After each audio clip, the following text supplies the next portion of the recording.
আজ তৈরি করব এগ চিংড়ির চাউমিন। তার জন্য এগ আর চিংড়ি মাছ ভেজে রেখে দিয়েছি। চাউমিন সেদ্ধ করে সয়া সস মাখিয়ে রেখেছি। কড়াইয়ে তেল দিয়েছি। পেঁয়াজ, লঙ্কা, আলু আর গাজর ভেজে নিচ্ছি।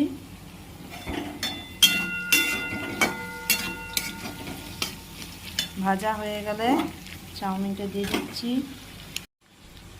এরপরে এতে একটা ভাজা মশলা দিয়ে দিচ্ছি। ভাজা মশলায় আছে জিরে, ধনে, শুকনো লঙ্কা, গোটা গোলমরিচ, মৌরি আর তেজপাতা শুকনো খোলায় ভেজে গুঁড়ো করা আছে। এরপরে এতে ডিম ভাজা আর চিংড়ি মাছ ভাজাটা দিয়ে দিচ্ছি।